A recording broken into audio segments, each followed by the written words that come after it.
Kalau misalkan tanggapannya ya gue juga nggak paham juga ya, gue agak terkejut juga ya. Cuman ya kalau menurut gue ya emang kalau anak di bawah umur, dia kan masih di bawah 17 tahun ya, memang harus sama emaknya lah. Iya, mau dikasih tanggapan apa lagi, harus sama emaknya. Lagian juga emang kalau misalkan di bawah 17 sih tempat dia adalah rumah emaknya. Tapi kalau melihat Loli kan mungkin keluar dengan kata-kata kasar ya ke emaknya. Itu gimana sih tanggapannya kamu kan sebagai seorang ibu gitu? Gua nggak ngerti juga ya. Gua kalau mau komentarin, mau ngomongin takut karma. Cuman yang pernah gue lihat dulu, gue pernah ketemu Loli di rumahnya Kak Vicky dulu banget.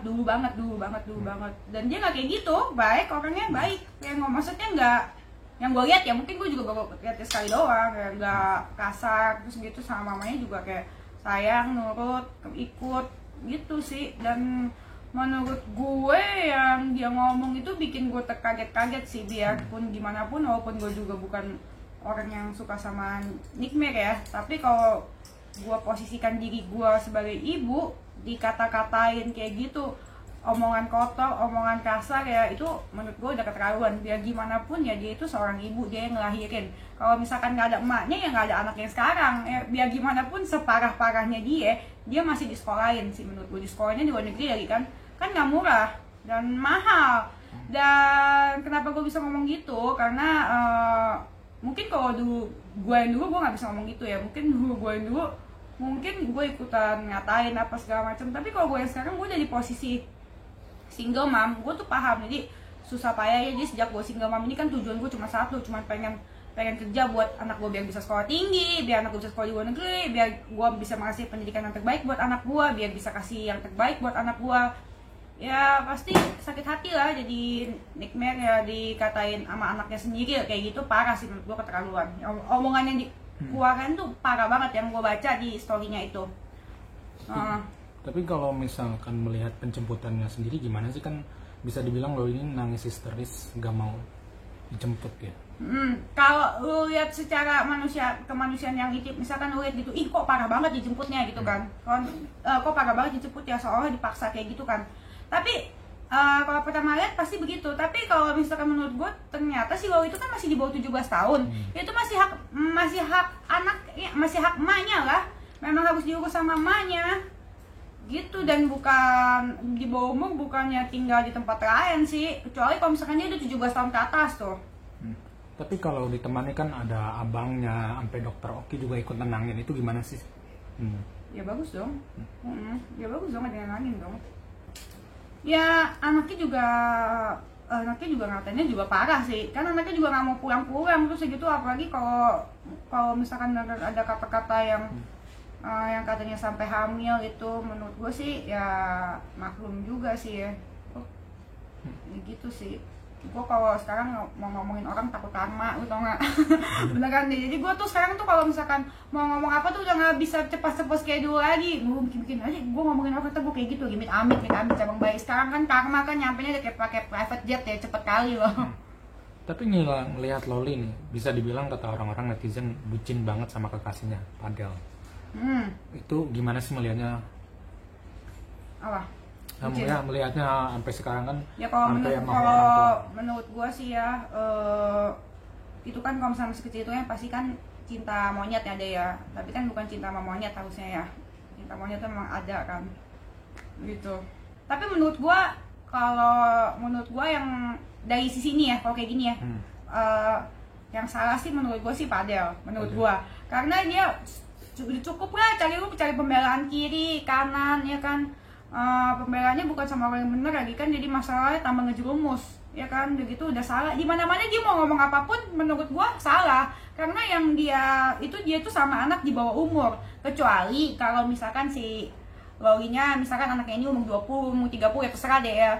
Cuman ini kan anaknya ini kan di bawah umur, jadi menurut gua ya dia mau ngapain pun udah salah. Mau cari pembelaan sana sini, malah preskon sana sini, menurut gua sih dia makin nyungsep sih, makin salah. Emang udah pasti salah. Itu udah urusannya, menurut gue udah urusannya Komnas Perlindungan Anak kali. Salah, memang salah. Apa sih? Kalau nyita HP ya seperti yang gue bilang tadi, ternyata Loli itu kan masih di bawah umur ya, memang berarti masih hak asuh, masih hak mamanya lah. gitu. Kecuali kalau misalnya si Oli udah mau 20-an, dia di atas 17, ya itu mungkin beda cerita ya. Tapi yang gue dengar, yang gue tahu di sini ya dia masih di bawah 17, masih hak sepenuh emaknya lah. Yakin gak sih kasus ini bakal, bukan kasus, permasalahan ini bakal terkuak semuanya? Ya pasti terkuak lah, semuanya kan. Ya terkuak nggak terkuak juga nggak ada untungnya, nggak ada begini buat gue juga sih. Ya mau terkuak boleh, nggak terkuak juga nggak apa-apa. Tapi melihat Nikita yang mau kejar Fadel sampai masuk penjara, itu gimana sih tanggapannya? Gue nggak ngerti, soalnya gue kan kagak tahu tuh apa isi handphonenya, kenapa masuk penjaranya itu kenapa.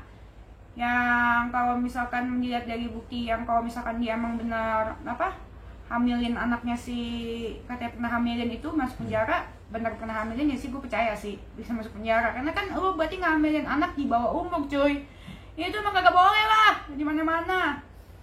Yang gue lihat sih ya pokoknya intinya anak itu tidak pantas berkata seperti itu kepada seorang ibu ya, terutama ya dari manapun. Yang tadi gue bilang itu, dia kan lahir dari siapa, dari emaknya, dari rahimnya si Nikmir.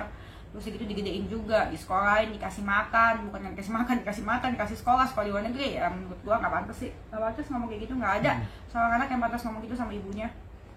Kalau ngelihat Fadel gimana sih, kan masih kecintaan nih, bisa dibilang pas preskon, ngadain preskon banyak, bahkan bilang I love you, itu gimana tuh? Masih tetap kekeh gitu walaupun dilarang ibunya gitu. Ya mungkin dia pengen jadi ini kali ya, mungkin dia udah menganggap Nikmir itu, udah menganggap Nikmir jadi mertuanya kali.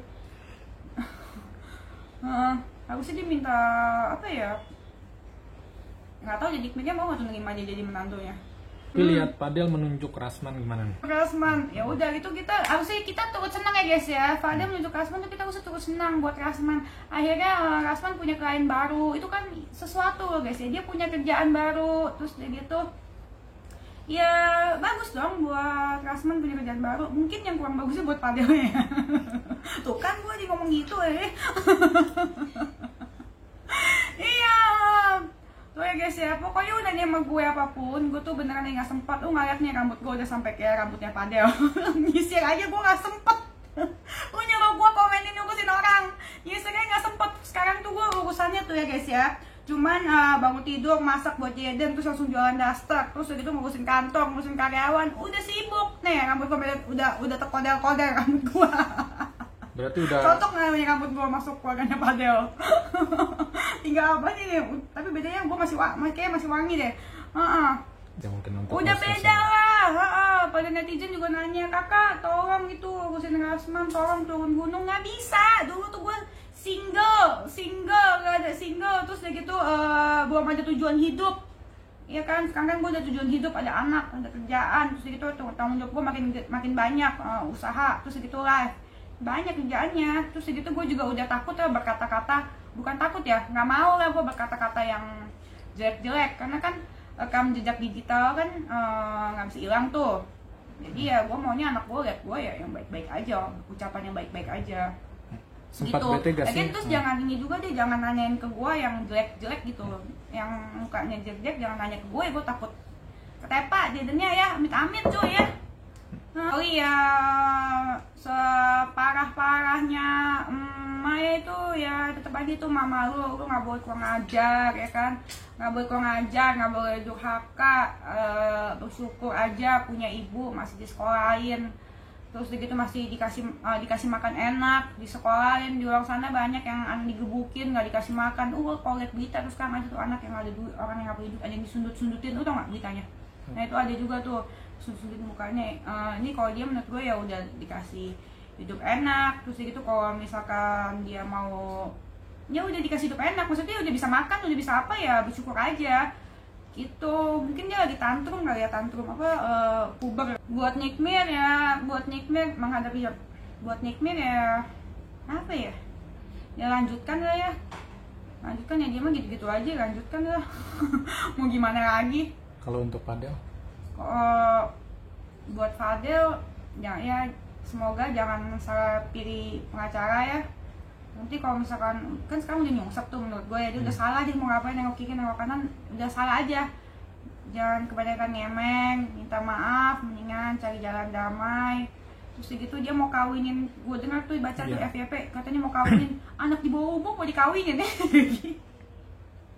Terus pengacaranya juga kan bilang mau nikahin ya, Iya betul. si Bang Asman ya. Gua Katanya bingung mau nih. jadi wali ya. Katanya Bang Asman mau jadi walinya. Hmm. Gue bingung, jadi sekarang dia buka kantor pengacara apa biro jodoh sih? Iya bingung juga ya. Iya ya, pokoknya buat mereka ya teruskan, lanjutkan ya guys ya. Kalau misalkan kalian suatu turun gunung, aku nggak bisa, nggak sempet ya guys ya. Lihat nih, rambut gua aja udah sampai kayak Fadel, mana sempet nyisir pun nggak sempet. Gue cuma sempet jualan piyama nih, piyama gua nih.